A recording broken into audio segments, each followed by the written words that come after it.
One-stop shop for custom ARs, Cerakoting, laser engraving, gunsmithing, suppressors, ammo, and reloading supplies. DG Firearms, 115 Business Highway 61 North at Bowling Green, and online at dgfirearmsllc.com.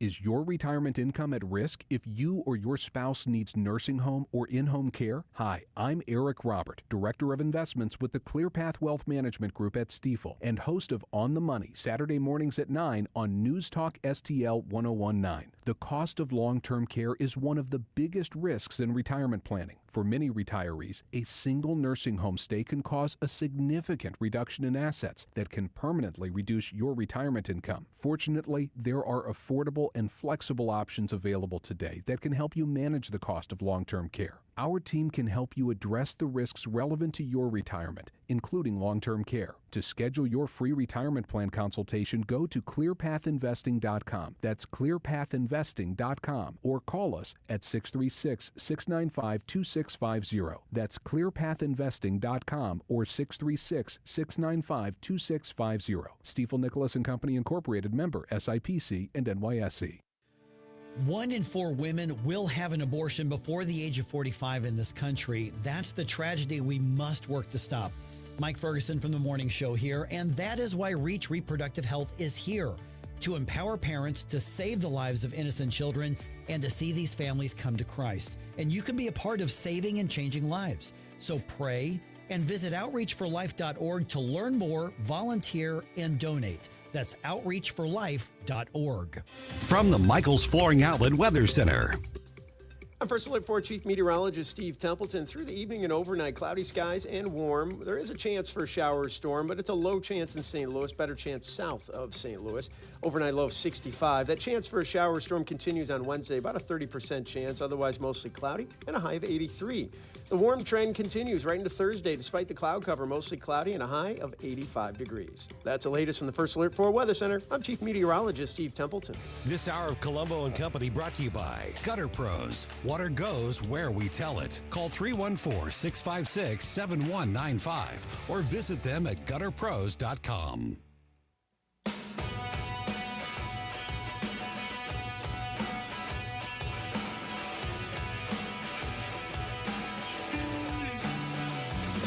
The time to rise has been engaged. Your better best to rearrange. I'm talking here to me alone. I listen to the finest work song. Your finest hour.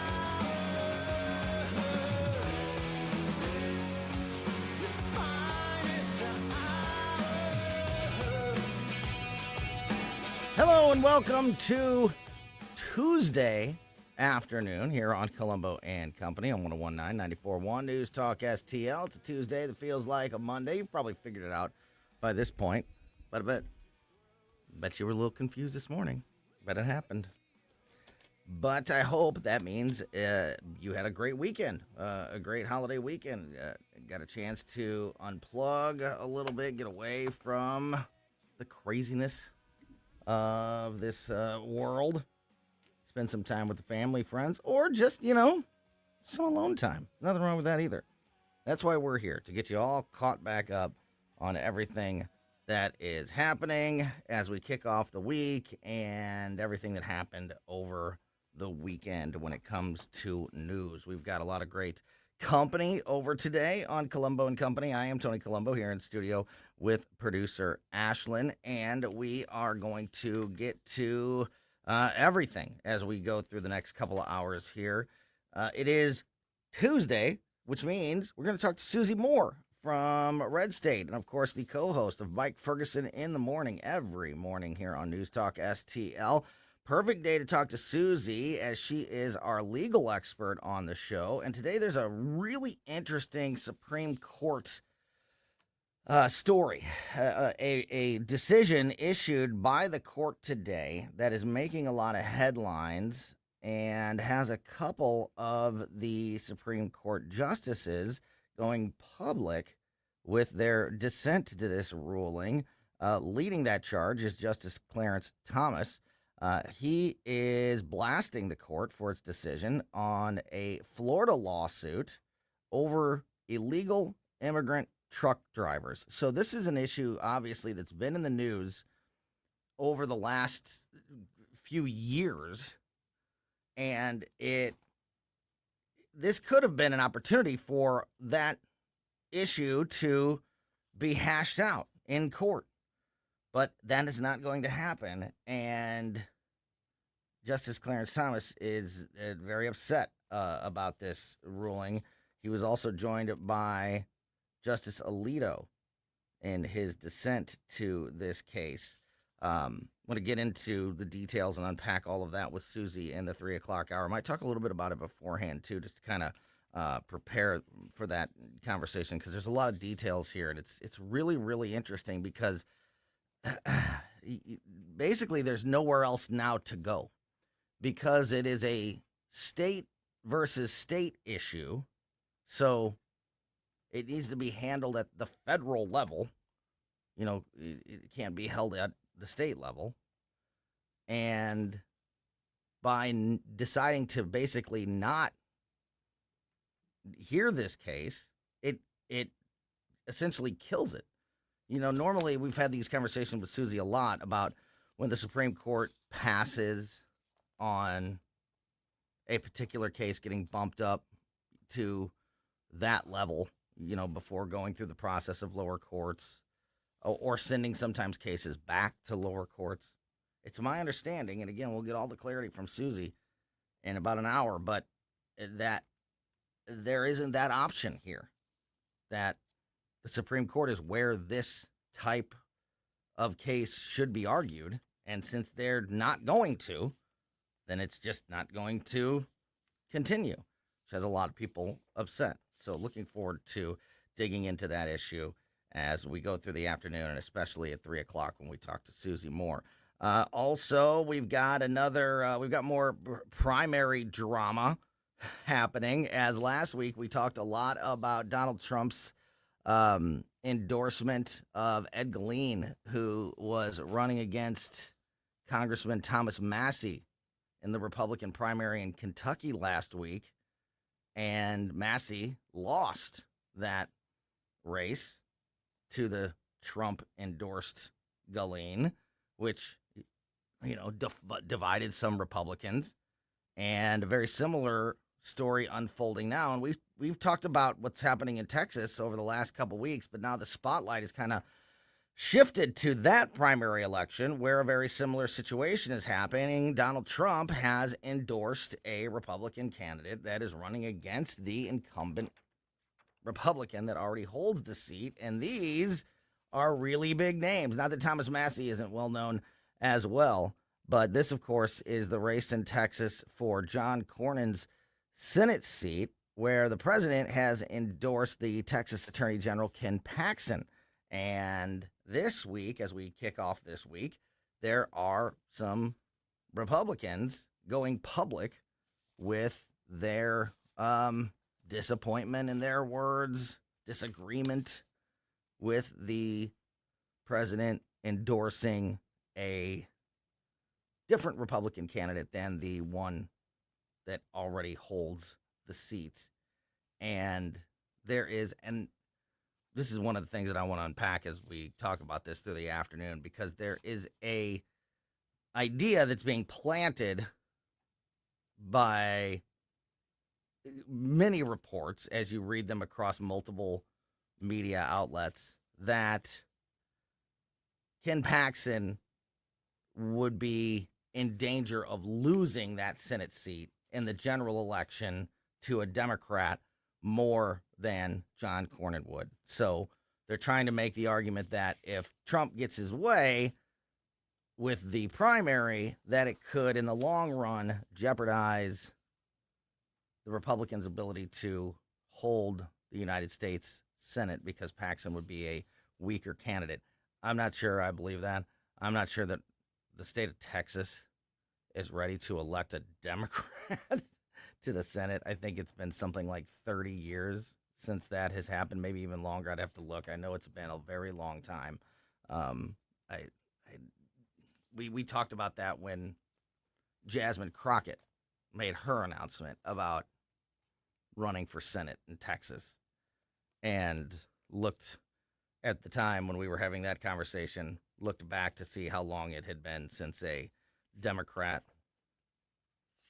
won a United States Senate race in Texas, and it's been a very, very long time. So I don't know. I'm not sure that I believe the media narrative or the narrative that is being put forth by some Republicans that Ken Paxton could possibly lose that seat to the Democrats, but doesn't make the whole debate and division that is happening surrounding this any less impactful or less real. So we're going to unpack that as we go through the afternoon. Donald Trump also making the announcement that he is convening a cabinet meeting at Camp David tomorrow in regards to what is happening with Iran. There was a lot of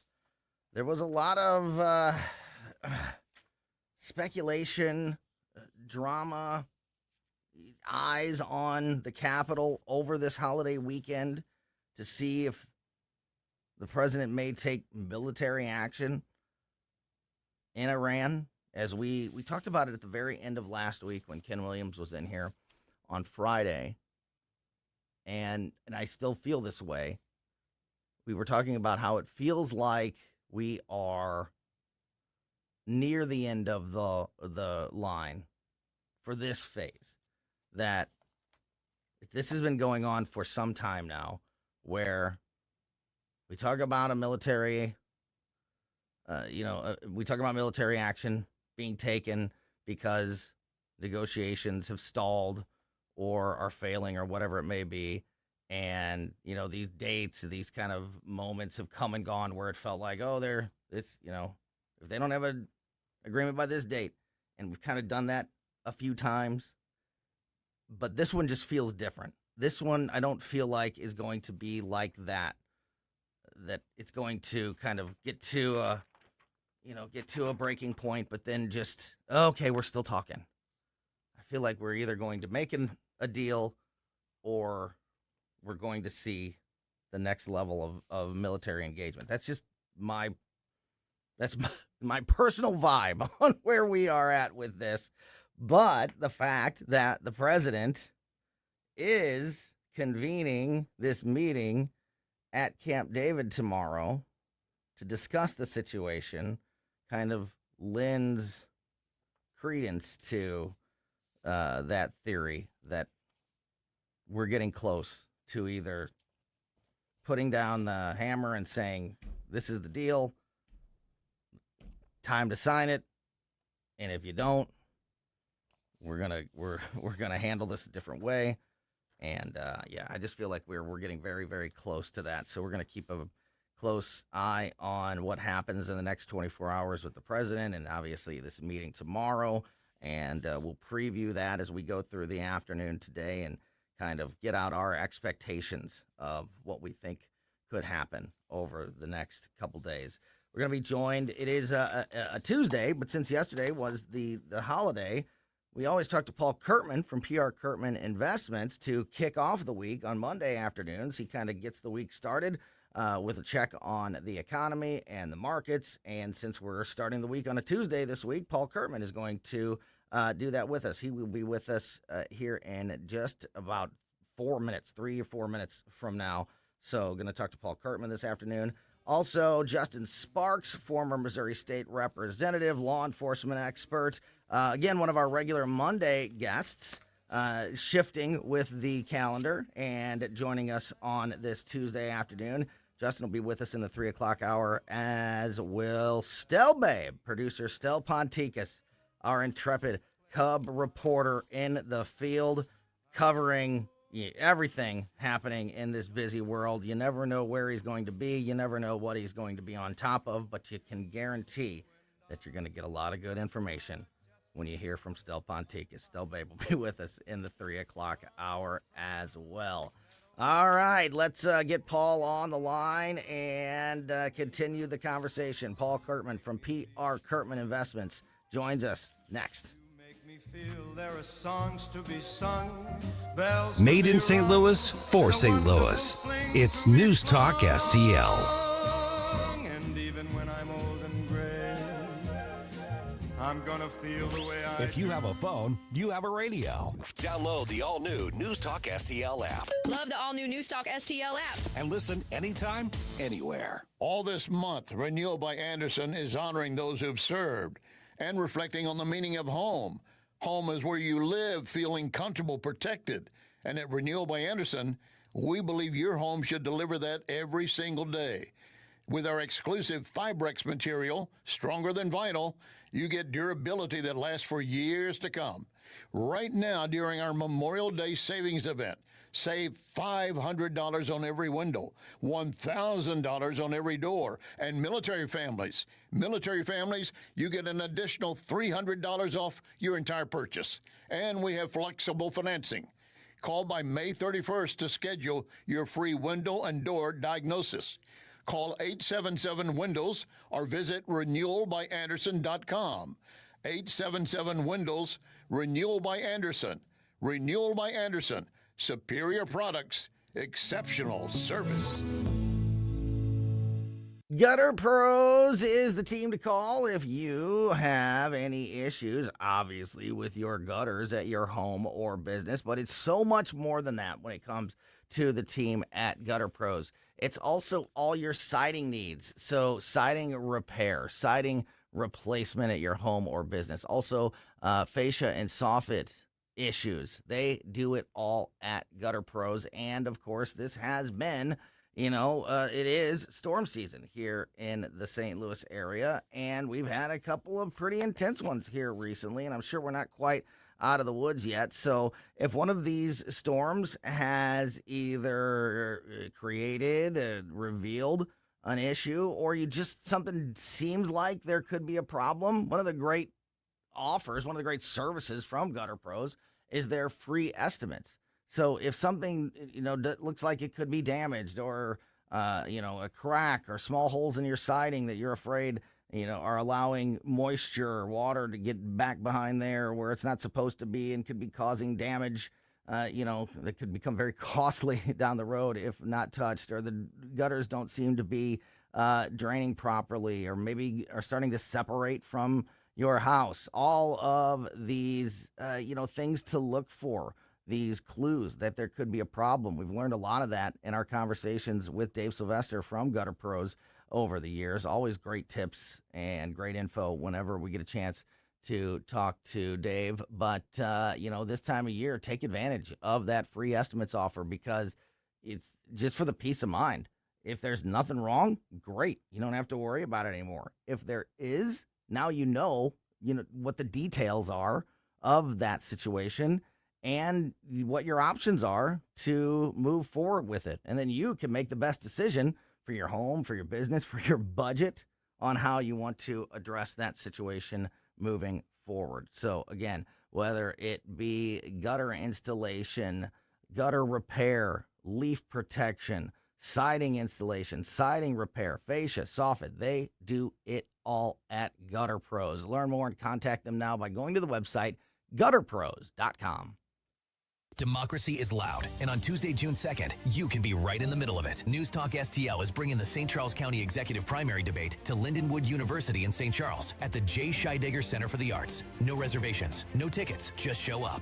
Can't make it in person? Catch every word live on News Talk STL from 7 to 8:30 p.m. The St. Charles County Executive Primary Debate on June 2nd. Brought to you by the St. Charles County Republican Central Committee, Mid-Rivers News Magazine, Lewis & Clark's Pachyderms Club, and the Hammond Institute for Free Enterprise at Lindenwood University. Jamie Allman here, tossing and turning over retirement worries. You're not alone. 3 out of 4 Americans share your concern about having enough saved. But here's the thing. A comfortable retirement isn't out of reach, even if you're planning for 30 or 40 years ahead. Every day, Jeff Portman from the Gemini Wealth Group helps people avoid the critical mistakes that can derail their retirement. Build your path to financial confidence. Visit GeminiWealthGroup.com or call Jeff directly at 314-888-0123. Securities and advisory services offered through LPL Financial, a registered investment advisor. Member FINRA, SIPC. On the next, Larry Connors, USA. The story behind the story, something personal. My early life selling spud nuts. Know what that is? Larry Connors USA. Now, weeknights 6 until 8. On News Talk STL.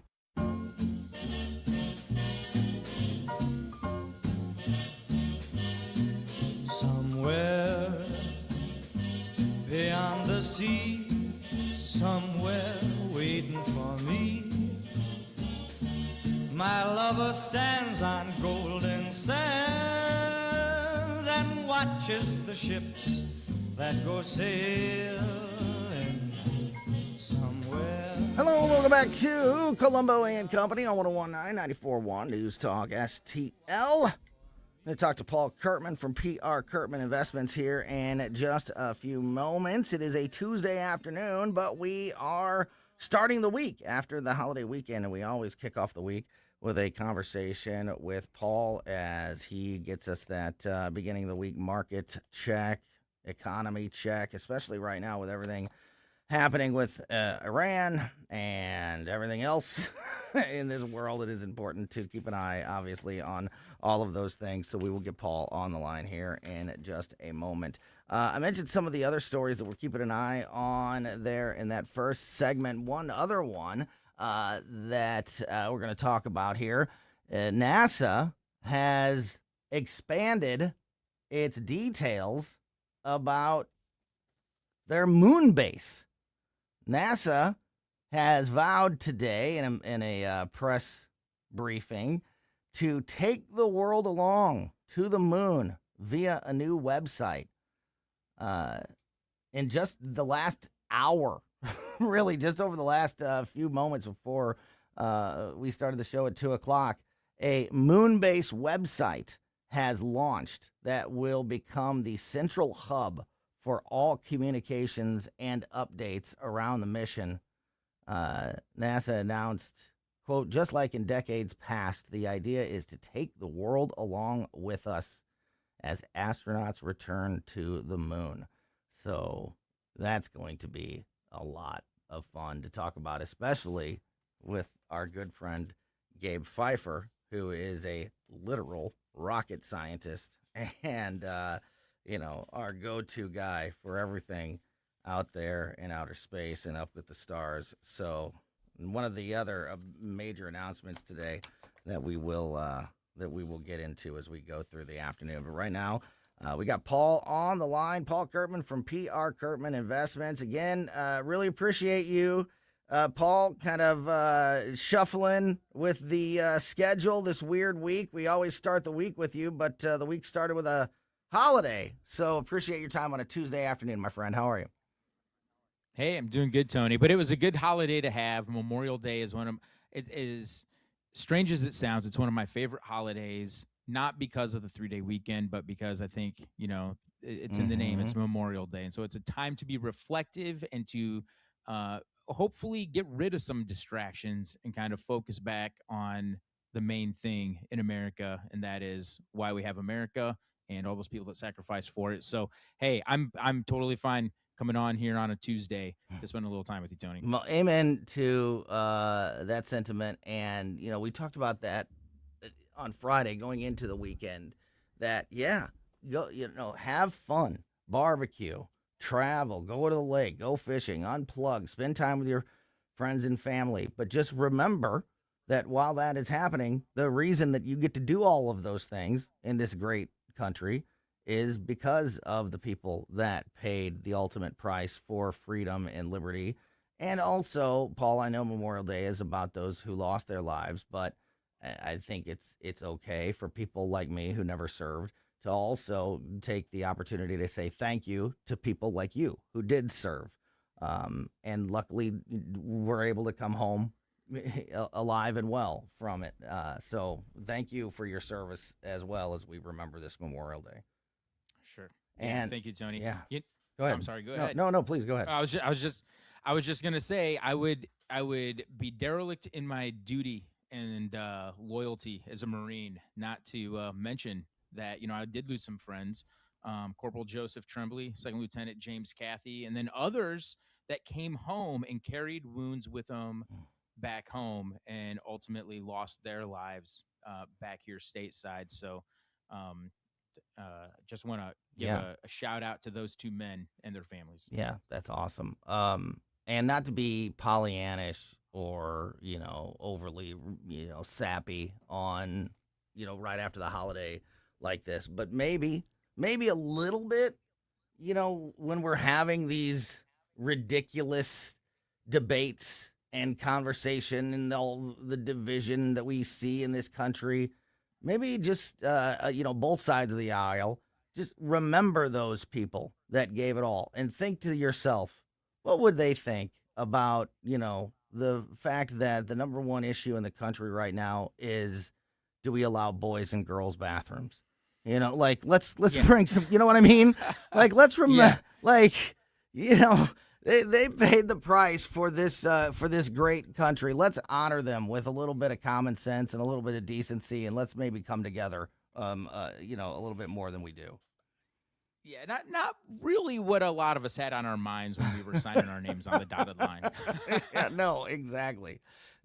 So, yes, great reminder to, it was Memorial Day yesterday, but just because the holiday is past, keep that, keep those folks in your memories and remember the price that they paid for us to have everything that we do over here. So, Paul, just like we do on every week on Mondays, let's just start with where we're at with the economy and specifically with the markets as we kick off of this short, abbreviated holiday, post-holiday week. Hey, listen, the markets are doing pretty well. I mean, we have had, if you were to watch the S&P 500, the market is what you would call gapping up both Friday and today, which means it opened quite a bit higher than the previous day's close. That's where it opened, was already way high. Now, right now, the market is trading in a window that is an all-time high. It's kind of been going down throughout the day, but we're still over 0.5% higher than closing bell on Friday.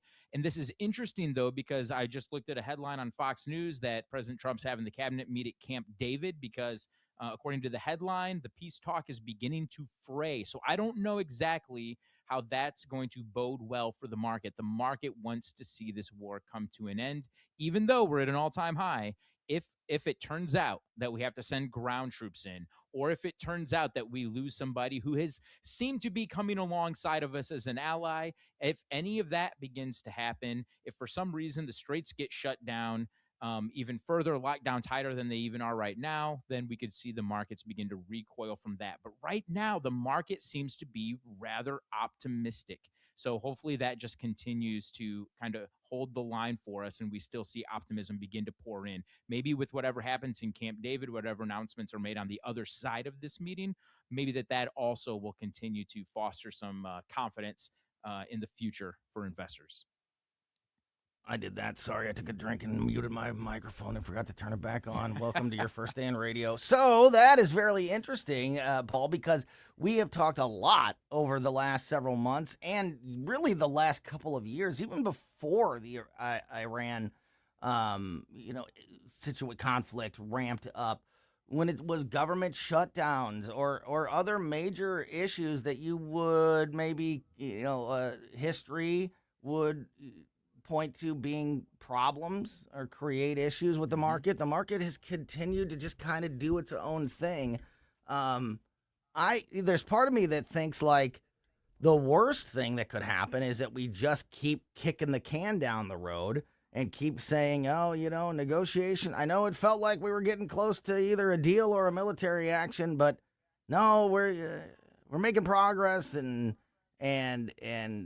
negotiations continue. We've done that already a couple of times where we felt like there was a deadline and something was about to give and then it didn't. I feel like that would be the worst scenario for the markets and the confidence and stability of what's going on. What about the military action over? I mean, obviously the chaos that comes along with war, but I mean, there's a lot of other moving parts in this that haven't really had a huge impact. What is it about the idea of a major military action that would change the course more than the decisions that we've seen to this point? I believe it's probably just the idea of a prolonged, deeper entrenched military conflict right there in the Middle East. Not just any part of the Middle East, the part of the Middle East that has everything to do with the free flow and transportation of oil. So I think if it turns into a much longer conflict, I think that the market could recoil from that. Now, the market did begin to recoil as soon as we launched the war. We saw the S&P 500 drop by as much as 12%. But as soon as President Trump announced that peace talk, that we're going to bring everybody together, we're going to have a peace talk, the market immediately turned around and just went on a tear, like very, very bullish. But it's also important to understand that there's domestic issues that help fuel that confidence. We have had some revisions on some economic numbers. We've had good GDP results or reports. We've also had more than double the amount of jobs that economists expected to be created in the first quarter of 2026. We had more than twice what they had expected. And so there's also a lot of domestic information that's helping drive the markets up, but there's other information. This is why people just need to make sure they have a good strategy, because you have so many variables that are competing against each other to push the market up or down. So you have those good domestic numbers, but on the flip side of that, the Federal Reserve just came out with some announcements, and it doesn't look like we're going to have another interest rate cut. In fact, we might have an interest rate hike before the end of the year. Bond yields are beginning to move back up a little bit. That's going to make borrowing get harder. So you have really good jobs reports, but then you also have the Federal Reserve saying, hey, let's maybe raise interest rates. Well, if that happens, the market might shudder from that. So there's any number of things that could push the market, continue to push it higher, or even make it pull back. There's a lot of researchers out there right now, a lot of analysts who believe that the market is definitely overbought and it does need a correction. We had a little bit of one that was driven by that headline of the war back in March, but there are some researchers and analysts out there that are saying, no, we need something a little bit stronger. The market needs to rebalance itself. So people should just be prepared for like whatever's about to happen, and make sure that you have a professional that is working for you, that can answer your question, that understands what your goals and objectives are for your funds. So that way you have a portfolio that's built to last through that type of volatility whenever and however it comes. And I know the perfect team and professional that you can get for that help, and it's the voice you're hearing right now, Paul Curtman. Paul Curtman, PR Curtman Investments, him and his team. Check them out if you are looking for help along that path. Okay, I want to get back to Iran, but Okay. you mentioned you hit on a couple really important and interesting things there. I know pretty much exclusively because of these conversations with you that we have seen better than predicted job growth during this Trump administration, and specifically over the last several months and this year. I feel like that would be a bigger deal if Joe Biden was still in office, that more people would realize that or know about that this is not something that we are hearing much about. Do you feel that same way, that this positive news, like all of these jobs, has been suppressed? Maybe it's just because there's so much going on. Maybe there's not an agenda there, but I feel like this would be a much bigger headline and something that people were talking about a lot more, under a different administration. What do you think? I'm glad you brought that up, because I hadn't put a whole lot of thought into that, but the thought had crossed my mind over the last couple of weeks that, I haven't really been hearing all the good reports from behind government podiums that I probably would have heard about. I mean, listen, when the Bureau of Labor Statistics releases an economic report that says we've had more than twice what they were hoping, we beat expectations by over 100%. Like, that is a big deal. I think any other politician would be capitalizing on that, especially in a year going into the midterms. But I really haven't heard the administration really touting that as their major achievement. I think that might lend some credence to the idea that President Trump is just really committed to this mission at hand, which is Iran, which is another reason why it's just an opinion. It's just kind of a feeling that I have right now. people feel very confident that he's at the helm and not somebody like Biden during a Middle East conflict like this. That's interesting because, one person can only do so many things. But you would think that, especially now that we're getting so close, I mean, especially in, political, on the political timeline, we are, midterm elections are right around the corner at this point, that you would be, while focused on Iran and, the other issues at hand, you would be focused on making sure the people, the voters, know the successes that you've delivered to them in order to hold the majority in D.C. so you can continue to work on the issues that are distracting you from those things like Iran. I guess it's a little bit of a double-edged sword, but you think that this has been more of a maybe not a good job by Republicans communicating that message, combined with, obviously always the media suppression that's going to come with anything that's positive attached to the right. And on top of that, you were talking about this before I joined you, aliens. Yeah. I mean, since when has the news cycle had to compete? Since when has any headline ever in the history of the world had to compete with disclosure about UFOs and alien life? And we're getting this officially now from the United States government. So we have seemingly great, good economic reports coming out. We're engaged in a war, and in the middle of all this, for the first time, you can go to, White House /UFO or Department of War /UFO. Who in the world ever thought that they would be announcing these types of URLs so we can go and see a whole bunch of declassified aerial phenomenon? Yeah, UAP, not UFOs anymore. Yeah, UAPs. They're UAPs. Yeah, it's not UFOs so you don't anymore. sound crazy, right? Exactly. Yeah, no, you're so right. I just talked about the moon base. That's another brand new website that they put out there. You can monitor them as as NASA moves forward with building this gigantic and literally after reading some of the details that were announced by NASA today, humongous moon base that they are planning on starting construction on. And to your point, I didn't even get to this. Late last week, this came out, and it's still in my stack of notes because I do want to talk about it at some point.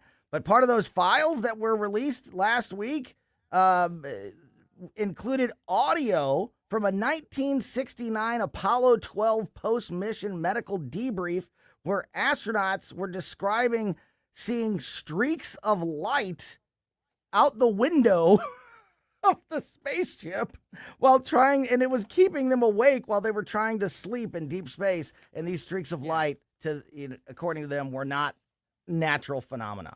There was something it's keeping me going awake. on. It's keeping me awake right now, Tony. I know, right? It's keeping me awake. What is this stuff? It was in 1969, Paul. I mean, that's how long this has been going on, and we've been, it's been hidden from us. Go ahead.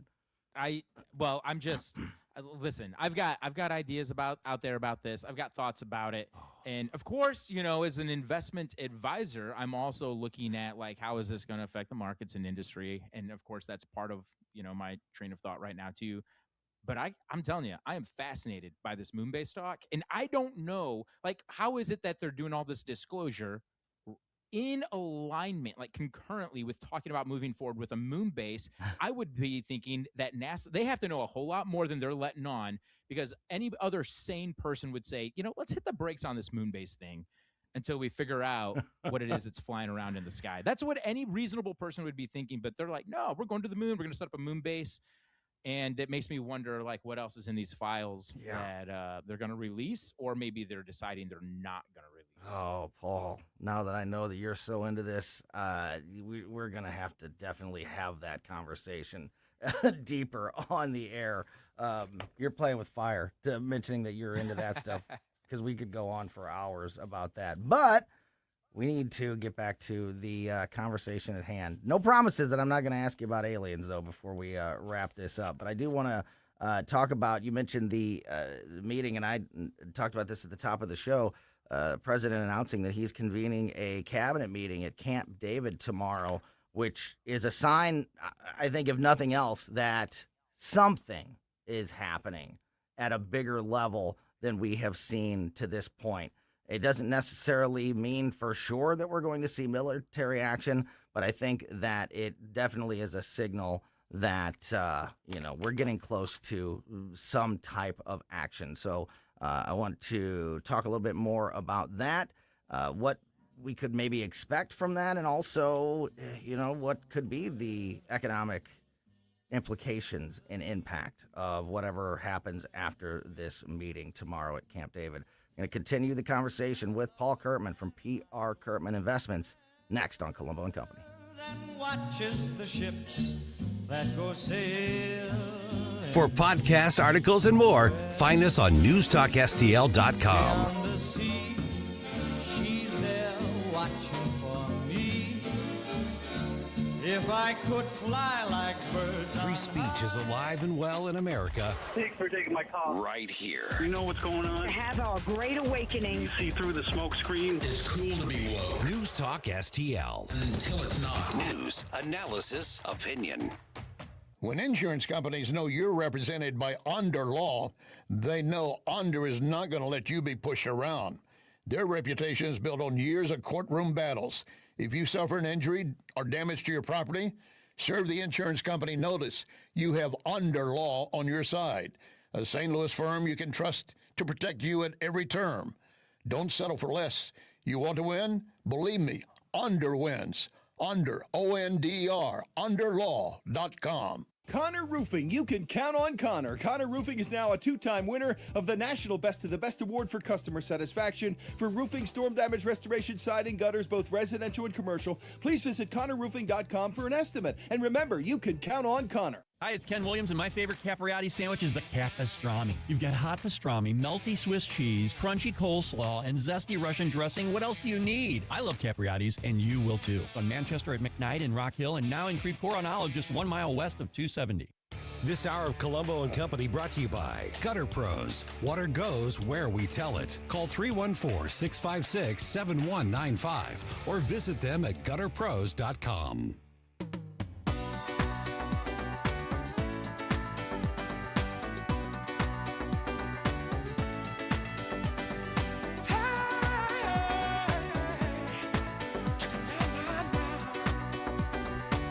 Welcome back to Colombo and Company on 101.9 News Talk STL. Little bonus time on a bonus day with Paul Curtman from PR Curtman Investments. Paul, I want you to keep your, your financial expert hat on, but also halfway put on your military expertise hat. I know you have all these hats laying around. Because I think I think both of them will tie into this conversation. We were just mentioning the fact that the president has convened a cabinet meeting at Camp David tomorrow as negotiations with Iran enter a critical phase. I mentioned at the beginning of the show, and Ken Williams and I talked about this on Friday afternoon going into the weekend. I still very much feel this way. Whatever it happens over the next several days or week or whatever it is, I feel like we're getting ready to move into some next phase. That the times of, we were about to do something, but then negotiations, picked up a little bit, so we're going to take some more time and try to, give everybody time to figure this out. I feel like we're past that or very close to being past that now. And it's either going to be, let's move forward with a ceasefire and some type of, agreement on the strait and move forward peacefully, or it's going to be time for a military action. And I think it's going to be one of those two things soon. Do you feel like does this feel different to you as well? Do you feel like we're getting close to that line, whichever direction it goes? Something's got to give soon? I do. I don't think President Trump has the patience that previous presidents have had with Middle East conflicts. I think that he's trying to be smart and careful about it, and I think that he's just also at the same time trying to be very decisive about it. One thing that President Trump has demonstrated to the American people is that when he decides he wants something, he will go after it and just not let it go until he gets it. he had made the announcement that this was going to be 4 or 5 weeks. That's what it's going to take. Well, it's been a little bit longer than 4 or 5 weeks. I don't believe that President Trump wants to show the American people that we're going to go into the midterms elections with an ongoing conflict in Iran. I think that he understands that that's going to be very, very bad for the Republicans in the midterm elections. If I was a Democrat, that's what I would be hammering home. Like, here we're sending you to the polls because there's another war in the Middle East while you're voting. There's another war in the Middle East. I think President Trump is going to want to make sure that this gets wrapped up.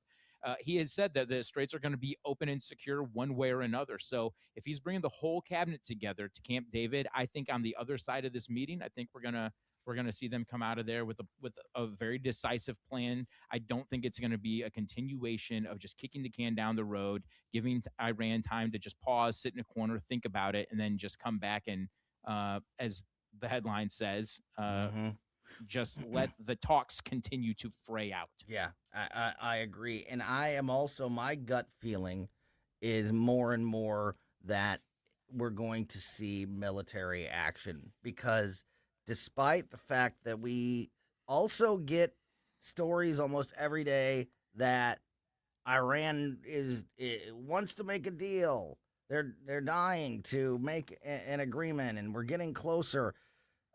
At the same time, what's coming out of their mouths is very different. Iran's supreme leader, Ayatollah Machatba Khomeini, the son, just today put out a statement that included the words, "The United States will no longer have a safe haven in the Middle East." You know, very, very combative language. And we've seen that, you know, a lot from various parts of leadership in Iran. And that's another thing. Like, which one's the real leaders? Did they even know? Do we know? Do they even know? I just feel like that if you pay real close attention to what's going on in the words that are being said publicly, especially from Iran's side, that we are much closer to military action, and we are not that close to a peaceful agreement. Dude, what's your gut feeling tell you on where we're at? I agree with that, and I hope it doesn't come to that. I've said it before. I'll say it again. I think that one mistake President Trump made was at the very beginning when the bombs first started to land. He said we want them to come to the table to talk about terms of surrender or peace, peace talks. And he said we're going to keep dropping bombs, but then that changed. And he said, we're going to have a ceasefire. I think that was a huge mistake. And I hate to say it, like, I don't want to see bombs drop, but sometimes, like, one of the realities of war, there's two ways to win a war. I learned this when I was in the Marines. There's two ways to win a war. One is fire superiority. You put more bullets downrange than the people downrange. You fire bigger, stronger, and more guns at them than they can fire at you. So fire superiority. The other way is you just have to break your enemy's will to fight. And what we're doing when we're giving people time just to sit around, recoup, take a breather, reload, we're not doing either of those.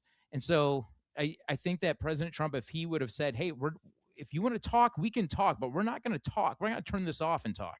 We're going to keep this on full power and talk. We might have gotten to an agreement, a full conclusion of this matter much, much sooner. I think that when you have people in this particular case, not in all cases, but maybe in this particular case, saying, hey, let's let up on these people. I mean, they've been saying that Iran has been after us for 40 years, funding suicide bombers, sending them throughout the Middle East, sending them across unsecured borders in America. These are not the kind of people you let take a breather. Like, you just continue to wage the war until you have unconditional surrender. We had a famous World War II general who said there's no substitute for victory. Well, when you give people this kind of time after making this kind of case, I just think it's kind of inconsistent. So I'm afraid that if we just let them have more time for peace talks, more time to reload, more time to regroup, more time to organize an insurgency, then we're going to wind up in a place where we wind up putting troops on the ground. And I do not want that because that's how we wind up staying in a place for, if you want to use Iraq as an example, for 20 years. Yeah. And to your point, that is exactly what is the message basically that's coming from the Ayatollah and from the leadership there. I mentioned that statement. It read in, to give you more context on that, more of that statement that was put out today by the new Ayatollah. Quote, "What is certain in this regard is that the hands of time will not turn back, and the nations and lands of this region will no longer serve as shields for U.S. bases. The United States not only will no longer have a safe haven for its mischief and for establishing military bases in the region, but day by day, it is growing more distant from its former status." That doesn't sound like somebody who's ready to negotiate a peace deal to me, Paul. And we're almost out of time, but I want to ask you about this because this has been in a lot of the most recent reports, and it's actually something you mentioned in that last segment. If we do move forward with some kind of massive military action or a bigger campaign than we've seen even to this point, are you expecting there to be boots on the ground? Because that would be a line and a new level that we haven't seen in this yet. And I'm not, that's one of those things that will be interesting to see how voters, what the patience of the United States, voters and citizens are if we move it up to that level. Do you expect that to be part of a military action if we indeed go that route? I do. I would expect that. I don't believe that you can continue to kick the can down the road and allow your enemy the opportunity to regroup, reorganize, take a breath, find new weapons, re-strategize. I don't think you can continue to do that and lead them into a position of unconditional surrender. I don't think that we should be doing, because listen, right now, that Ayatollah, this is a job promotion for him. What this should have been something that was so fast and so, and I hate to say this, it sounds so bad, but this is just the nature of war. Should have been so fast and so violent that everybody should be like, I don't want the job. Yeah, right. I don't want the job. Not right. 1, 2, 3, not it. Nobody should want the position, but instead they have reorganized their government. Now, we don't know exactly who to trust and who's who, but we know that they're making statements. I mean, we are talking with some people in Iran. So I think that if it continues to go, we will have boots on the ground. And I think that would be terrible politically, but it would also just be bad for us to once again be mired in another conflict with boots on the ground in the Middle East. Well, he unfortunately has been taught by history that if he just keeps talking and giving a little bit here and there, he can probably get away with it, and eventually the United States will lose interest, and that's probably the plan there, and hopefully, and I don't think it will fly with this president. But only about a minute left here, Paul. Why? You have a minute to explain this, which is ridiculous, but just basics. Like, why can't we do this from the air like we have to this point? Why boots on the ground? Why would that be necessary? Yeah, I think we can. I think we can continue to do that. We could kind of relaunch and restart and recenter our mission. So I think we could. My fear and my problem, though, is the more bureaucracy gets involved. And so far, President Trump and Pete Hegseth have done a pretty good job of kind of keeping that at bay. But the longer we're there, the more bureaucracy we're going to have, because the more pressure we're going to see from the international climate, but also from where oil's concerned, the international global trade climate. So we want to relieve that pressure. We want to make sure that we maintain control. I think it would be a good thing if we could just stay right back and just recenter our original mission and avoid as much as is humanly possible boots on the ground. Great stuff. Great info. Great insight. Paul Curtman from PR Curtman Investments. Really appreciate your time each and every week, and especially rolling with the punches on this holiday week. Thanks for your time as always, my friend.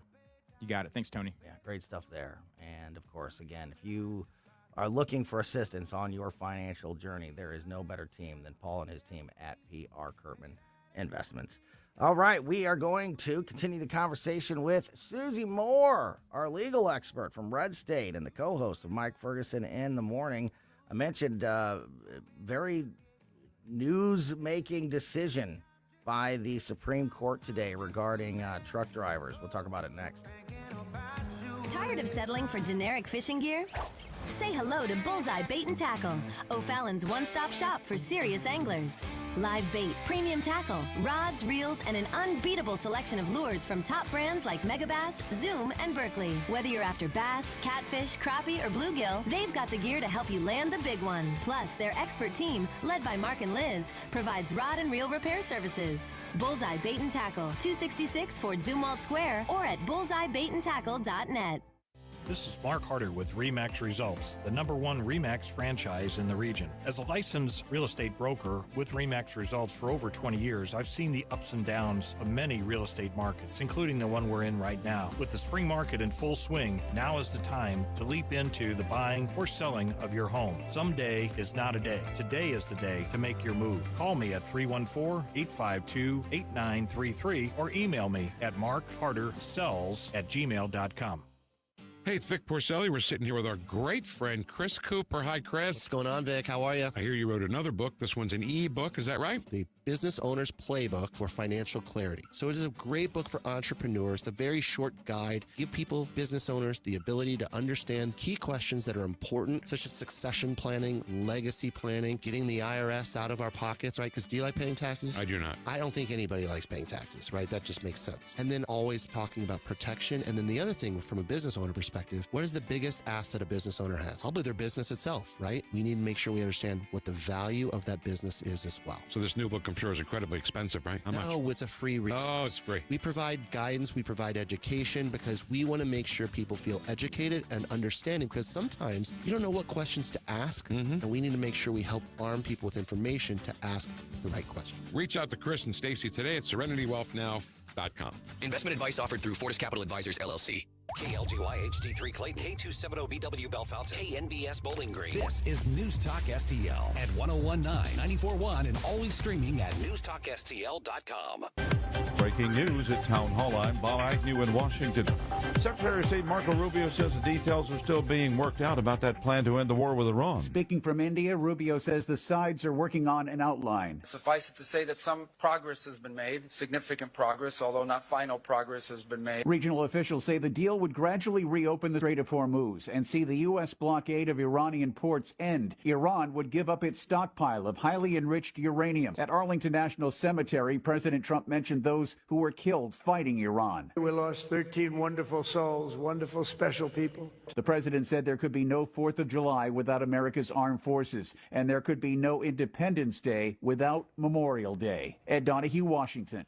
Memorial Day gave veterans a chance to weigh in on the president's actions against Iran. At such an event in Peachtree City, Georgia, U.S. Army veteran and retired military intelligence officer Joe Bowler said he believes that the president is doing the right thing by destroying Iran's nuclear capability. At the present time, I believe our country is doing the right thing to rid itself and other countries of an evil that presents itself. Iran, meanwhile, denouncing U.S. strikes in southern Iran as a sign of bad faith. The U.S. military described Monday's strikes as defensive, targeting missile launch sites, and the boats had been placing mines in the Strait of Hormuz. On Wall Street at the closing bell, the Dow down 117, the Nasdaq up 312. The administration preparing for a huge sports event ahead of the president's birthday in June. Large cranes can be seen on the south lawn of the White House as crews busy constructing the stage and lighting for the UFC fighting ring. The temporary octagon being set up for the UFC Freedom 250 event. It will take place on Sunday night, June 14th, which coincides with Flag Day and President Trump's 80th birthday. Laura Winters reporting. More on these stories at townhall.com. You've probably heard all those ads for life insurance. Just a few dollars a day, apply online in minutes, no medical exam. Simple, easy, and cheap, right? Now you're thinking, maybe I should get a quote. Well, smart thinking. Everyone should have life insurance. But here's what they don't tell you. Those few dollars a day rates, they're for young people in perfect health. That's why everyone calls Big Lou the 50 to 60-year-old not-so-perfect candidate. Like you. You take prescription meds and you're overweight. Winner, winner, fried chicken dinner. Well, Big Lou works with life insurance companies that want people like you with no surprises after you apply. In fact, if you're a 50-year-old guy with a few health glitches, Lou could probably find you $1 million of term life coverage for about $200 a month. So yeah, you need life insurance. But unless you're young and healthy, you gotta call Big Lou, because he's like you, older, heavier, and on meds too. Get a quote right now at 800-555-2085, 800-555-2085, or biglou.com. From the Michaels Flooring Outlet Weather Center. I'm First Alert 4 Chief Meteorologist Steve Templeton. Through the evening and overnight, cloudy skies and warm. There is a chance for a shower or storm, but it's a low chance in St. Louis, better chance south of St. Louis. Overnight low of 65. That chance for a shower or storm continues on Wednesday, about a 30% chance, otherwise mostly cloudy, and a high of 83. The warm trend continues right into Thursday, despite the cloud cover, mostly cloudy and a high of 85 degrees. That's the latest from the First Alert 4 Weather Center. I'm Chief Meteorologist Steve Templeton. This hour of News Talk STL brought to you by Chris Cooper and Serenity Wealth Management. Business owners, download your free playbook for financial clarity at serenitywealthbiz.com. That's serenitywealthbiz.com. If you have a phone, you have a radio. Download the all-new News Talk STL app. Love the all-new News Talk STL app. On my way to work in the morning. Usually I'm in the car. I listen on the app in my car every morning going to work. Download the News Talk STL app and listen anytime, anywhere. You're a rich girl and you're gone too far, 'cause you know it don't matter anyway. You can rely on the old man's money. You can rely on the old man's money. It's a bitch, girl, but it's gone too far. Welcome back to Colombo Company on 101.9 94.1 News Talk STL. Great conversation in that 2 o'clock hour with Paul Curtman from PR Curtman Investments. Got a busy 3 o'clock hour here. We're going to talk to Stel Pontikes, the great Stel Babe, our intrepid Cub reporter in the field. He's going to check in a little bit later on this hour. In about 15 minutes or so from now, we're going to talk to former Missouri State Rep, law enforcement expert, Justin Sparks. And right now on the line with us, as it is Tuesday, it may feel like Monday, but it is Tuesday at 3 o'clock, which means it is time to talk to our legal expert from Red State Radio, redstate.com, the co-host of Mike Ferguson in the Morning, number 10 in your program, but number 1 in your hearts. Susie Moore is on the line with us. Susie, hello. Hello. How are you? So I'm good, but man, there's a lot to talk about. We were just talking about Iran with Paul, and I really want to get into this Florida Supreme Court decision because I think it is fascinating. But real quick, before that, I know that you had an article up over the weekend about Iran and Trump even floating out the idea of them joining the Abraham Accords. We just had, which is wild, which I think is one of the words you used in your headline, wild. We just heard from the top of the hour news, town hall, Marco Rubio talking about the advancements in peace negotiations, which, as Paul and I were just talking about, at least our gut feeling was it feels more like we're heading towards military action than a peaceful agreement. But hopefully, I hope that my gut feeling is wrong on that. So we've got that going on, and breaking news that's literally happening right now. It's being reported that at this moment, President Donald Trump and Prime Minister Benjamin Netanyahu are on the phone having a conversation, obviously ahead of the big meeting tomorrow, cabinet meeting tomorrow at Camp David. So there is a whole lot going on when it comes to the moving pieces in Iran. Can you tell us a little bit about that article that you wrote over the weekend, and also just your instincts, your gut feeling on where we're at with this and how close we are to either a peaceful agreement or a military action? How are you feeling about that? So I'll answer that in reverse order because I really don't know. 1 minute it feels one way and the next minute it feels the next. And I think a big part of that has to do with the fact that you've got a president who very much wants there to be a deal, a good deal, and one that he can, sign his name to and feel like he improved the situation and can claim it as a feather in his cap and a benefit for the United States. But you're dealing with a party on the other side that I don't think they've ever really proven themselves to be worthy of trust when it comes to negotiating deals and agreements and that sort of thing. So it's a very difficult situation to get a handle on. It's lots of moving pieces and parts, and even within Iran itself, of course, there's lots of moving pieces and parts because it's like, who's really calling the shots? Who's really ultimately got the say, and how is this all going to play out? So I don't know is the answer to that. The article, so this is one of those things where it was like Sunday morning, I'm like still half asleep, and Donald Trump saying crazy stuff on Truth Social.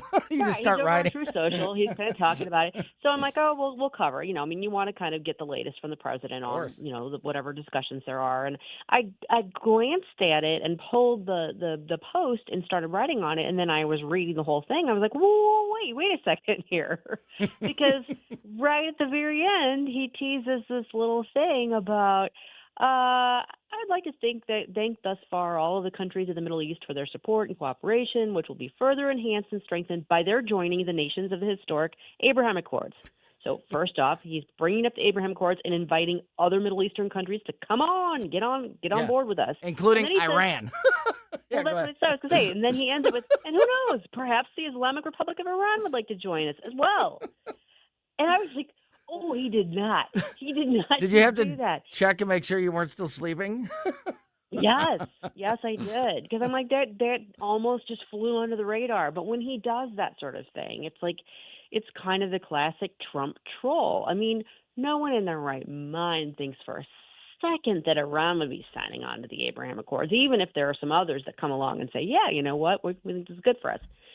But he throws that out there. Well, of course he does, because that kind of throws everybody off and it kind of changes the lay of the playing field. And so I thought that was just kind of, it really did catch my attention Sunday morning. Yeah. And so I had to point that out. Caught my attention when I read your article. So I agree completely. And it does kind of add to that confusion that you just mentioned about, it's almost impossible to try to translate or read the signals coming out of the United States and Iran, because the signals are so different. One story makes it sound like we're a moment away from launching a massive military operation, and then the next story is about how close we are to a peace agreement. So it's going to be really interesting. One thing I've been kind of asking everybody over the last few days, and there seems to be a lot of consensus on this. Do you agree that it feels like whatever happens is going to happen soon, that the idea of being in this phase of what's going to happen, negotiations and kicking the can down the road on whether or not there is a military action, we're coming to the end of the line on that, whether it's an agreement or a military action? It feels like something's about to happen. Is that what your instincts say too? It does, although I want to put a caveat there, because it has felt like something's about to happen now on and off for some time, not just right this second. But considering the fact that Trump is convening a cabinet meeting at Camp David tomorrow, that carries with it some significance, and him being on the phone right now with Benjamin Netanyahu. Yeah, I feel like we're I agree with you completely, and I've felt this way before, that like we were getting close to something and then it didn't happen. But something about the last few days feels like we've kind of gone to a new level on that. Well, here's the other thing to keep in mind, Tony. Not that this is show business, and not that it's not like deadly serious, because it is. But this is Donald Trump we're talking about, and we're about to celebrate his 80th birthday and the 250th birthday of the United States. And if you think for one second he wants there to be a question about whether or not we're in charge over in the Middle East when all that is happening, no, then you don't know Trump. Yeah, you're exactly right. And we haven't even, with all the real things happening in this world, we haven't even had time to talk about the UFC fight that's about to happen. Yeah. That if you look at pictures right now, live pictures or video of the White House as we speak, they're literally building a cage on the lawn of the White House for this UFC John the event. Builder. He's large and in charge. Man, what a time to be alive, and what a time to be covering all of this stuff. Okay, so let's get to the main event here. Talking to Susie Moore from Red State, and of course the co-host of Mike Ferguson in the morning, every weekday morning here on News Talk STL. I'm really interested and fascinated by this. Maybe I'm nerding out a little bit more than I should be, but I find this to be really, really interesting when it comes to just legal precedent, history. You know, how do we handle these types of issues? The Supreme Court has decided to not hear a Florida lawsuit against the states of California and Washington regarding those states licensing illegal immigrants with truck driver CDL licenses. And this has been an issue in the news around the country. And this was Florida attempting to, I guess, do something about it or address it legally, but it's not gonna happen. And here's where you can kind of correct me if I'm wrong or kind of provide some clarity on this.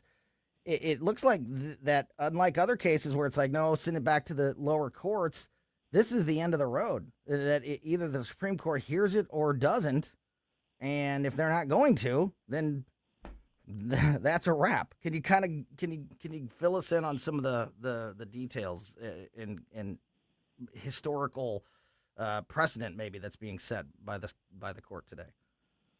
Yeah, I don't think there's really any precedent being set here. What happened here is that Florida sought leave. They filed a motion with the Supreme Court.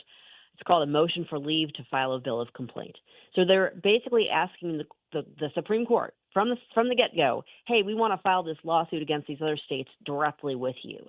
And as you probably recall from your civics lessons and stuff, original actions in the Supreme Court are extremely rare. I mean, they just don't, most cases don't get to the Supreme Court like from the start. Mm-hmm. They have to go through layers, of course. So this was a rather unusual approach, and the Supreme Court said, no, that we're not going to get involved here. That doesn't mean that there aren't other ways that they may be able to go about doing it. But they can't. They're not going to be able to go straight. Basically, running straight to mommy and daddy with it. They're going to have to be creative about it. So this is a little different from the ones where we've been talking about. They didn't start out in a lower court. They didn't sue in a district court someplace or anything like that. They went straight to the Supreme Court because that jurisdiction is so limited. The court said, nah, we're not going to do this. Now, obviously, not everybody was on board with that because I think Thomas and Alito said, no, we would have taken the case. Yeah. But so that's what's going on there. It's probably an issue that ultimately Congress is going to have to solve. Haha, don't hold your breath. But it's not one where the Supreme Court is agreeing to just sort of step in from the get-go on it. You know, we've talked about Ketanji Brown Jackson and how she's been making a lot of news and being very public with opinions and statements and things like that, and how that is not normal to hear that much from a Supreme Court justice, especially constantly like we have. And I put that up against, what we've seen from Clarence Thomas here over the today since this ruling was announced, and how public his dissent has been. And it really, it really highlights the difference between the two. Because, if I see that Ketanji Brown Jackson has got some big, long statement out there, I may gloss over it to see, what her... Mm-hmm. But I'm not reading every word. When Clarence Thomas gets upset and puts out a statement, I'm reading every word. Because, you don't hear it as much from him. And that there's going to be a lot of, real law, real issues, real proof and evidence in the statements he says. And you're right, it was Thomas and Alito that both said that the court should have heard the case. Thomas said that the court had a constitutional obligation to hear mm-hmm. the dispute because lawsuits between states can only be brought before the high court. And one of his statements was, quote, if this court does not exercise jurisdiction over a controversy between two states, then the complaining state has no judicial forum in which to seek relief.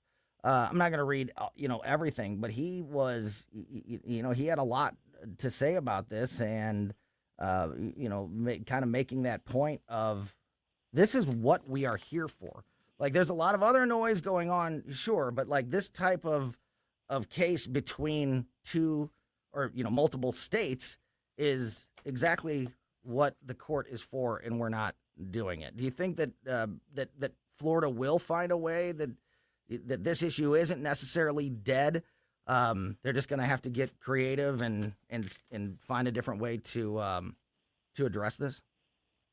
I do. I feel like this is one of those things where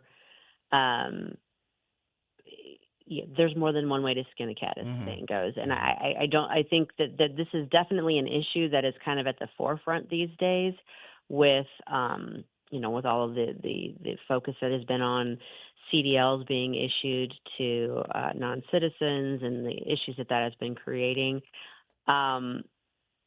Whether that ends up coming back as a lawsuit filed against like a particular agency in the state or that sort of thing, we'll have to see. But I also do think that it's something where, one way or another, they're going to maybe need to be creative, but there will be ways to address this. This isn't the end of the story. Yeah. And, maybe it will be taken up by Congress. But like you said, I'm not holding my breath on anything. No. In that regard. Only a couple minutes left here, Susie, but this is going to be interesting, the next few weeks, our conversations, because where are we, now that the Memorial Day weekend's passed and the unofficial start of summer, kids are starting their summer break. It feels like we're, crossing a threshold in 2026 here. We're getting later in the year. Summer is starting. We're very close to getting a bunch of decisions, are we not? Are we going to start to see a lot of the cases that we talked about this year start to get those decisions? And when do you expect? It's crunch time. Yeah, there's about maybe 5 or 6 weeks left, and there's about 30 or so decisions that we're waiting on. A lot of those are ones that you've not heard of and really won't catch a whole lot of attention. But then there are several high-profile ones that we're still waiting on, not least of which is the birthright citizenship one, the transgender athletes one. I mean, there's several that are going to be very interesting, and they will get them all in before, we usually say the end of June. I guess technically they could go to like the 1st of July, but I've said this before. They're not going to want to go really into July because of the 4th of July celebrations. And the end of June is 1 June month 30th away. Is a Tuesday. Yeah. Isn't that crazy? So they're going to want to be out of there by that Wednesday. There's no way they're going to want to stick around for Thursday or Friday that week. So I would say by July 1st, we'll get the last of the opinions, and there's about 30 to go. And I know trying to predict when the court is going to do anything, especially release. We know they. Yeah, go ahead. Yeah. No, we know they'll do some on Thursday. That's the next likely opinion day is this Thursday. Probably release, maybe 3 or 4. And then starting next week, I wouldn't be surprised if we start seeing like 2 decision days per week. Gotcha. So and it'll be like that over the next several weeks. Then we'll get a few at a time over the whole month of June. Basically, that's kind of how it'll all be. Well, it's going to give us lots to talk about, Susie. So it will. I really appreciate your insight on all of these issues and look forward to a lot of those great conversations in the coming weeks. Susie Moore from Red State Radio, which you can hear every Sunday afternoon here on News Talk STL. You can read her articles every day at redstate.com, and, of course, every morning with Mike Ferguson in the morning here on News Talk STL. Susie, I don't know how you do it all, but I certainly appreciate you taking some time for us, as always. Have a great rest of your day. Thanks, Tony. You too. Great stuff there from Susie Moore. All right, we are going to keep the conversation rolling here with former Missouri State Representative, our law enforcement expert here on Colombo and Company, Representative Justin Sparks joins us next. Watch us on our live stream using Rumble, Facebook, and Twitter.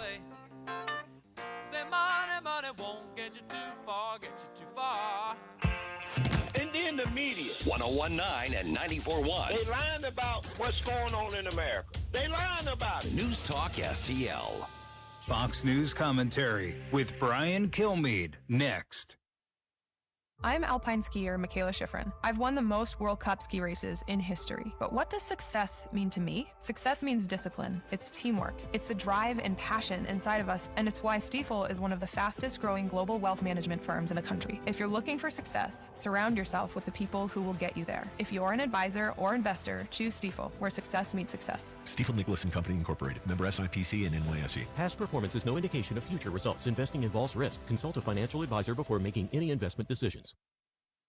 It's Brian Kilmeade on Spencer Pratt running to be LA's next mayor. So this will be the biggest story in the country if you can overturn Los Angeles and get an independent running. And then the thing would be having success. Start making things better. He said, look, if I do not win, I'm going to Texas with everybody else. I'm not going to raise my kids here.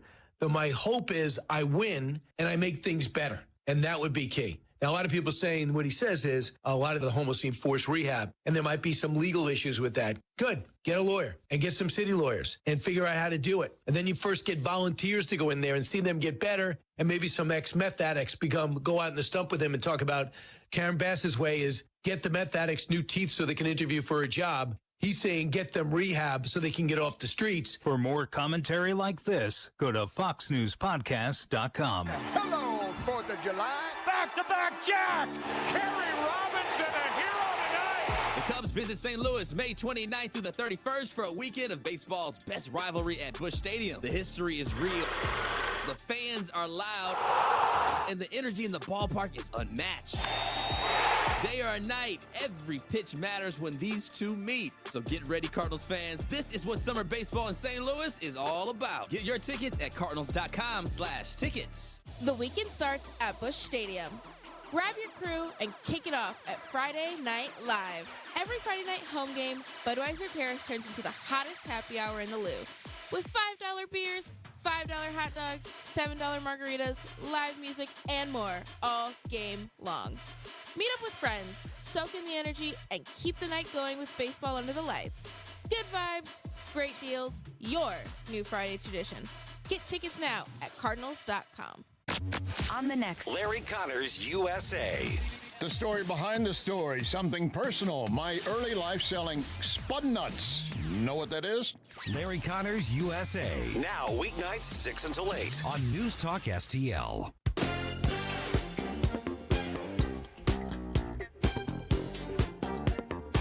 Welcome back to Colombo and Company on this busy Tuesday afternoon. I literally had to catch myself. I almost said Monday afternoon. I'm still getting used to it. I'm sure you are as well.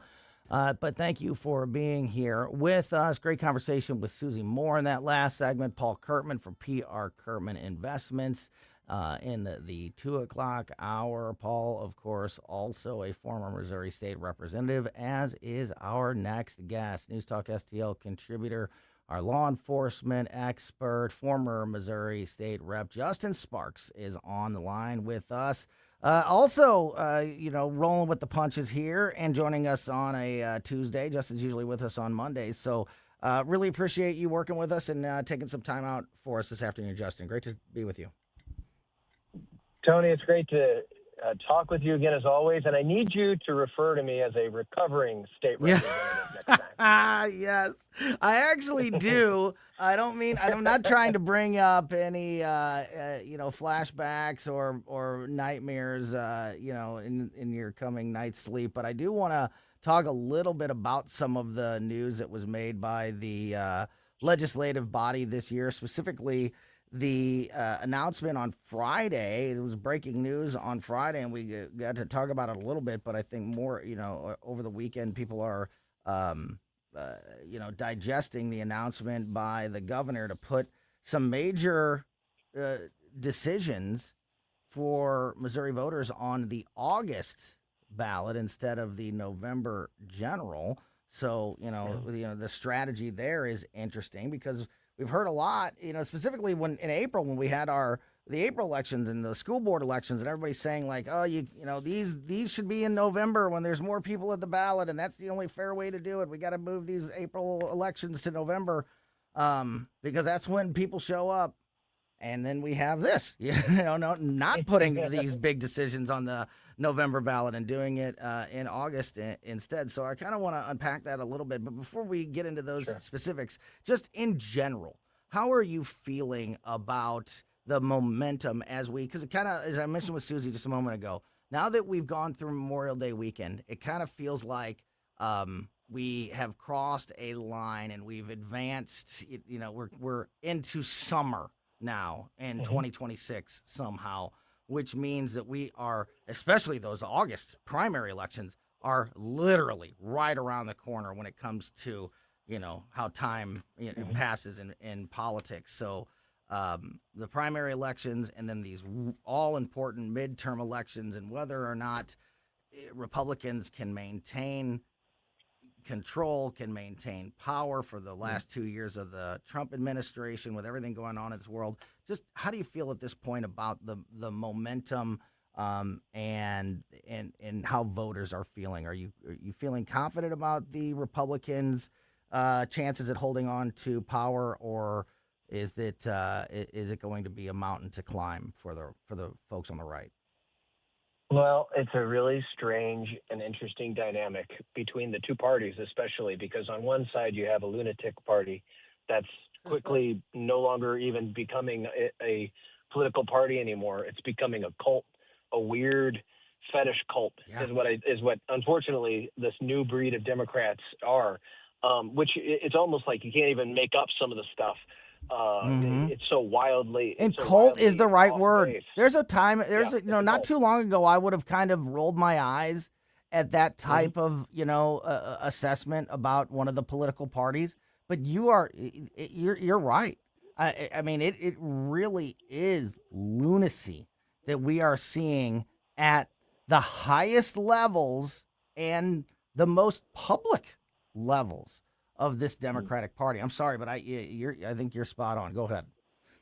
Well, you kind of have to call a spade, and you have to say when crazy policies are put forth by either party, you have to call balls and strikes, whether it's in your own party or another party or any political party. And the reason we have to do that is because the adults in the room have to come to some agreement and exercise some wisdom and discernment and say, okay, this is some of these things that we're talking about are just straight up destructive, and that's what we have on one side. On the other, we're talking about if Republicans continue in politics as usual, we're talking about the old establishment do-nothing Republicans. That's what I believe me. I served as a member of the Republican Party. I can tell you, I know what I'm talking about. They are going to get absolutely crushed. They just don't know it yet. They're literally they are dead candidates walking.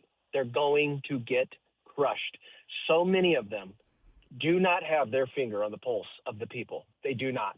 They can say they want. They can say they do, and they can say I want to do the work of the people and represent. And it's really lip service. They really don't understand what a significant portion of the population is going through right now. And I'll give you an example. Tony, in like 1975, women that were 30 years old, it was like 95% of them were married, right? And today, do you know what that number is? It's like 25%. Okay, so when I say there has been a cultural shift in our country and the nuclear family is disintegrating, we have to understand the reality in which we live, and we have to start addressing it. All of these societal ills and problems we have can be traced back and actually can be explained rather easily. We just have to have the courage and the authenticity to engage them and to speak the truth and to actually do something about it. The days of the old do-nothing politicians are over. And if you haven't learned that by now, I don't know what to tell you. I think a great example of that is Spencer Pratt out in L.A., personally. Yeah, and to get like credibility to what you're saying, if people don't believe that it's going to be that difficult, or that these Democrats in the state that party is in could take back power, just look at what's happening. And I say this all the time. How is it that a party that has Gavin Newsom, J.B. Pritzker, AOC, Zoran Mondani, Karen Bass, Jacob Fry up in Minneapolis, Tim Walz, Kamala Harris. These are the stars. That's the starting lineup for the Democratic Party. How is it possible that the Republicans could lose or are fighting for their lives to beat that side? And you can always fall back on the deck is stacked and the media bias helps the Democrats in a big way, and it does. I would never take anything away from that argument, but to your point, Justin, there's got to be something wrong with the Republican strategy or plan of attack if they can't beat soundly a team that's anchored by all those names that I just mentioned. Okay, Tony, I'll I'm gonna give it to you, right? Please. This is really what it is. Always. This is uncomfortable, but this is really true. It's a fundamental DNA difference between progressives and conservatives, between Democrats and Republicans. Here's what it really is. So many Republicans, they're just too nice. There's difference between being nice and being kind. When you have a kind heart and you're a good person, you sometimes have to tell your kid the hard truth, and sometimes that might even hurt their feelings, but you do that because it's in their best interest. There's no difference here in society. Sometimes you have to say things that are true, and even though they may sting a little bit in the short term, but for culture and for the future of our country, they're very constructive and very necessary. We've stopped doing that. We have stopped doing that. People no longer, and conservatives and Republicans no longer do the uncomfortable thing and say, no, this is what must be said. This is the truth. And speak it in love, but it's still the truth. And this is why we need to enact this policy. This is why we can't go down this road. This is why we have to say no. And we have to save the republic, and we have to do it now. And unfortunately, there just is not enough of that out there. And that's what concerns me. Yeah, and this is such a great sort of peek behind the curtain, and why you're the perfect person to have this conversation with, because you've been there and you've experienced it. I think you're spot on with that description of how the Republicans have gotten in their own way. Another, I think, layer of that is that, we've talked about this millions of times. The Democrats are better at circling the wagons. The Democrats are better at laying down their personal objectives, campaign promises, whatever it may be, to go along, to get along for the benefit of the party. And that's gross, but it also is one of the reasons that they win many times. Republicans, specifically individual Republican, I was going to say candidates, but not congressmen and senators, the elected officials, individually, they are challenged to have to make that decision.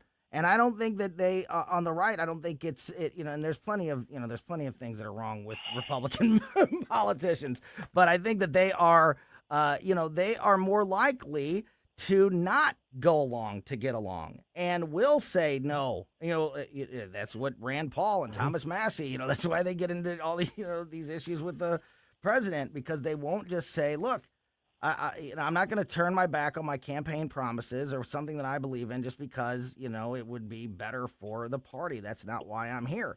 So it's a tough thing, because by doing that, you're fighting for the right things, but you're also making it easier for the Democrats to win. So how do you, as a politician, try to reconcile, when to stand your ground and fight for an issue, or to save it for another day and fall in line with the rest of the party? Such a great question, and I love your analysis on this issue already. You're just not going to like the answer. And There's no good answer. There is no good answer. Well, because the answer is those on the left, let's call them the grassroots left. These people, they are true believers. And in my experience, there is far more on the left that truly believe what they're spouting than the ones that are kind of higher up in their party, which would be like the ones that are playing the political game to get ahead. The true believers on the left are extremely motivated, and they say, this is the hill that I'm worth dying for. I'm going to go out, knock doors, raise money, even cheat if I have to, right? These people like truly believe because they believe the ends justify the means. I've talked to so many of them. And those on the right, so these would be your more establishment Republicans, or your conservatives, your older conservative voters, have for a long time farmed out the work to those that they've elected, the establishment. So these are your career politicians that have been in there forever. And these aren't necessarily bad people, but they've played a political game, right? They've made extremely political, calculated decisions based on their future. So when you have those two diametrically opposed forces colliding against each other, guess who wins? The true believer, because they're willing to sacrifice anything and everything for their cause, whereas the political calculation of the career politician is always going to acquiesce because it's not in their political best interest, and they're always going to give in first. That's what happens. So with all that in mind, and knowing that obviously things can change over the next few months, but as it stands right now, as we start the summer season of 2026, if the elections were today, the midterm elections were today, do you think that the Republicans would hold the House and the Senate, or do you think that the Democrats would take over? Well, thankfully, the elections are not today. Yeah, thankfully. But if they were, Agreed. if they were, the Republicans would lose the House and quite possibly lose the Senate. I actually have a really pessimistic view on this. And I think that's the road that we're going down, unless, of course, I still have a lot of faith in the White House and their administration because they've got some tricks up their sleeve, but we've already seen it. We've already seen them moving and pulling some levers of power, which is really good. What we really need, Tony, is for the leadership in the U.S. Senate to actually pass the SAVE Act within time to actually affect the elections. What you have is, if you remember, we've had so many of these conversations about who and how leadership is chosen, whether it's in the state House or Senate or in the federal House and Senate. And lo and behold, look at what happened when we chose the leader of the Senate and what he has done and the legislation that he has actually pushed forward. If they wanted to pass the SAVE Act, it could be done, and it could be done right now. The fact that it hasn't been done is very telling. And also, you need to go back and ask and look and see who did your senator vote for in leadership in this last leadership election in the Senate, and then ask some very hard questions. Boy, that is such a great point. When is the last time we even talked about the SAVE Act? When was the last time that was even in the headlines? And you're so right. The Republicans need to show people right now that they are willing to do the work to pass legislation, common sense legislation that will instill some confidence in their in conservative and libertarian voters and build some momentum. And yet they're not doing it, and they're not even not even the easy stuff, And if somehow that were to not pass, then it still serves you, because now you can point the finger at the crazy Democrats, and I guess if there is a couple of Republicans that were to change sides on that, now you can point at them and say, like, these guys are the problem, but they're not even trying. It seems they're not even pushing that stuff forward. That is such a great point. And yeah, if things don't change and they don't build some momentum and get some successes under their belt, I agree with you. I think it'll be a very, very tough midterm election season for the Republicans. Justin Sparks, great stuff as always. Really appreciate again you rolling with the punches this week and joining us on a Tuesday since we had the holiday yesterday. Look forward to getting back into it with you next week. Have a great rest of your day. You too, Tony. Yeah, awesome stuff there. Former Missouri State Representative Justin Sparks. And before we wrap things up today and hand you off to the Tim Jones and Chris Arps show, we are going to check in with our intrepid Cub reporter in the field, the great Stel Bay, producer Stel Pontikes. Kind of right along these same lines I mentioned earlier. Big headlines today regarding the upcoming Texas primary. very much like what we saw last week in Kentucky with Thomas Massey. Donald Trump has endorsed Ken Paxton down in Texas. It could be upsetting the incumbent Republican seat, and some people say that could also put that seat in jeopardy in the general election. So I want to get into that and more as we continue with Stel Pontikes. Producer Stel, next. Follow Tony Colombo on Twitter at Tony Colombo Talk. Talk about race relations. This conversation has completely made me crazy. This is complete insanity. And I'm sick and tired of it. 101.9 and 94.1. I find it to be a conversation starter. News Talk STL.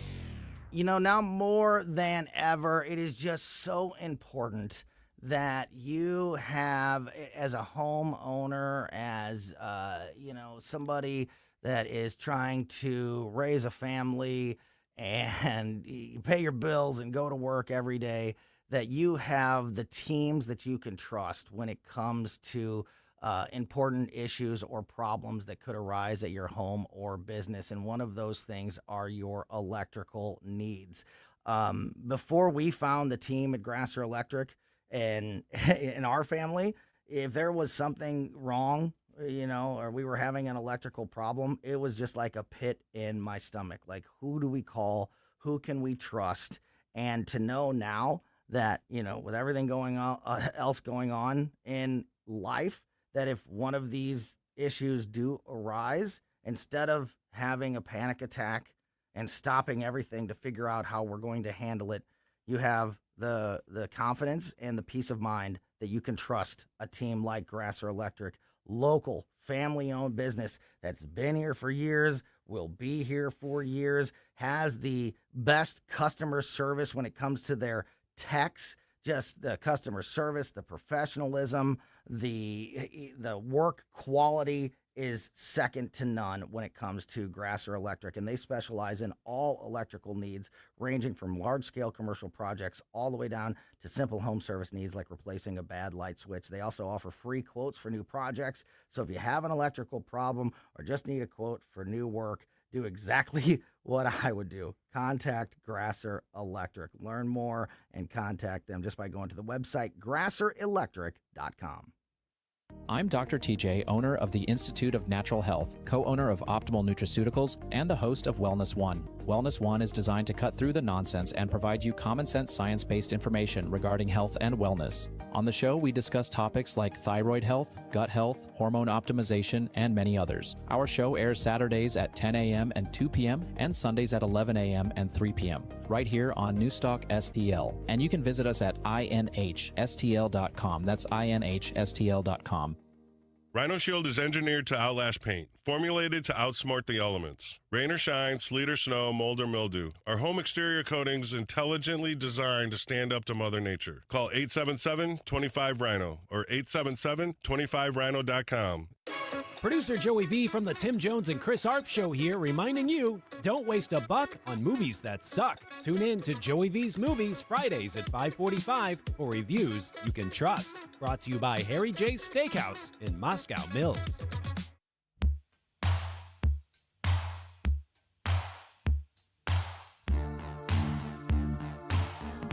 Welcome back to Colombo Company on 101.9 94.1 News Talk STL.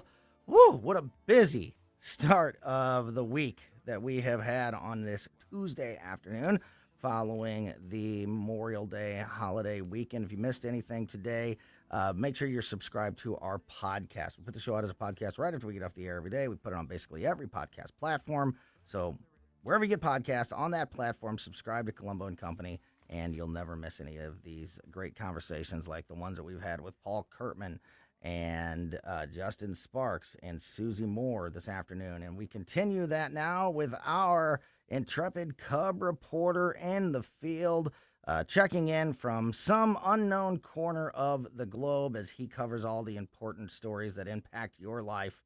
Stel Pontikes, the great Stel Babe, is on the line with us. Stel, how are you? Doing fine, Tony. How are you, buddy? I am doing good. I want to pick. You say I'm in a unknown Intrepid? corner of the world. I'm in an unknown corner because I'm trying to get away from the Cubs losing streak. Oh That's man, why. I know, right? I have no sympathy for you, my friend, but I do know that feeling of what you're going through.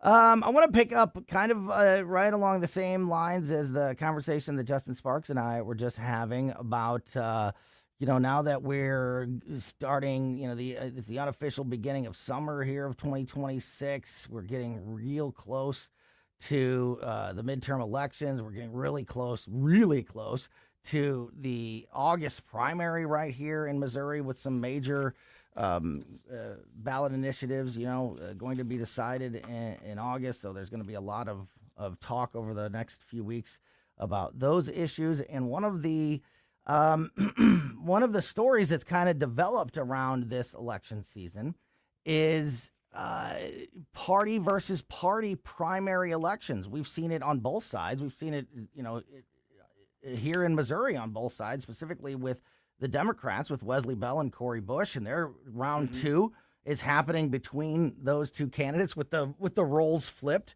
Now it's Cori Bush trying to primary, the sitting Congressman Wesley Bell, and it was the roles were reversed in 2024. Last week we saw in Kentucky, the nationally spotlighted race with Thomas Massie and Ed Geleen, Donald Trump endorsing a candidate that is primarying a fellow Republican. And now a lot of people are looking at what's happening in Texas. Very similar situation. Donald Trump endorsing the Attorney General, Ken Paxton, and that race for the Senate seat there that is currently held by John Cornyn, one of the most prominent Republicans that have been in the leadership and under the spotlight over the last several years, and during his time in office. What do you make? Yeah, multiple terms. Yeah. Multiple terms for him. Yeah. That's right. What do you like? Do you like the idea of let's get the best candidate and it's okay to primary, go after incumbents in your own party, or does that uncertainty and division make it harder in the long run to defeat the Democrats and hold on to power in November? Where do you fall in general on this issue, Stel? I find it interesting, and I'm not going to ask you this to put you necessarily on the spot, but in the Massey case in Kentucky, since that vote concluded, all I've seen from the left is excitement about, Massey can really blow the lid off of everything now, and he'll have an opportunity to get all the Epstein information out there, and he'll have an opportunity to do this and that, and with immunity for the next 7 months or so. Look out, because Massey's really going to be doing it, and then he'll have a chance to run for governor, and he'll be able to do this and that. I didn't hear any of that before that primary, so I'm really scratching my head, wondering where the left is coming from on this.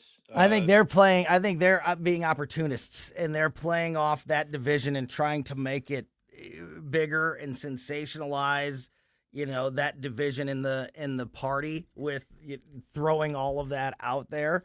I like Thomas Massie personally. I think that he's a good congressman, and I would prefer him to have stayed, but it's also in Kentucky, so it doesn't impact me personally, except for if it truly does make things more difficult for Republicans and conservatives to hold on to the House and the Senate, and that is what's being made of this election in Texas in a big way. That if John Cornyn loses to Ken Paxton in the primary, that he's an easier candidate for the Democrat to ultimately steal that Senate seat. Do you think that there's truth to that narrative in Texas, or is that kind of like what you're talking about, them stirring the pot in Kentucky?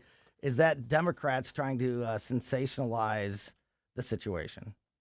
I got to be honest with you. I don't see how Tallarico can pull it off. I mean, Paxton is very popular in Texas. Yes, he's made some mistakes in the past, but boy, in the last 4 to 6 years or so, He's done a great job of going after the administration on various legal issues. He's teamed up with Eric Schmidt and other attorneys general around the country, filing suits against the government and winning. And I I hope Paxton has a comfortable win today. I'm praying that he does, and I'm praying that the folks in Texas are not dumb enough to put the guy who seems to focus on transgender Jesus into some sort of position of government in that state, because the guy is definitely way too far left and too goofy for Texans to elect him. But then again, we're dealing with an interesting voting base in 26. So it's kind of hard to tell, but I certainly hope that Paxton can make it all the way through. Yeah, and I agree with you in that no matter who wins, even if Cornyn does hold on to the seat or if Paxton does win, I don't see the state of Texas electing a Democrat to the Senate for the first time in decades, all of a sudden in 2026. But there could be some concern with the unity of the Republican Party. And still, we only have a couple minutes left. Time flies when you're having fun. And it's always fun to talk to Stel. Same kind of question that I asked Justin a few minutes ago. This type of primary election and Trump endorsing one candidate while a lot of other Republican leaders, including Thune, endorsing John Cornyn. Could that create some division, and that could impact the unity of the party in the long run, and maybe hurt their chances to perform well in the midterms? I honestly don't think so. And if I can divert you for just a second, please. We've got that situation in South Carolina today where the Republican-led Senate voted against a new congressional map. Now that's got me wondering exactly what's going on. That ends the redistricting effort in South Carolina for now. They have a primary that I think is coming up on June 9th. So Jim Clyburn's seat, the congressional guy, is safe for now. But there's also a federal court in Alabama that blocked the GOP's effort for a new map there, along with the situation in Indiana. So I agree with you that there's still a lot of squishy stuff going on the Republican side that I don't like at all. Yeah. And like we've talked so many times in the past about this issue, there's not enough backbone in the Republican Party to stand up to the Democrats and say, no, you're not going to do that. We're going to control this area or that area. And I don't hear that very much. Do you? No, and amen. It should not be difficult to beat a team that is made up in such disarray.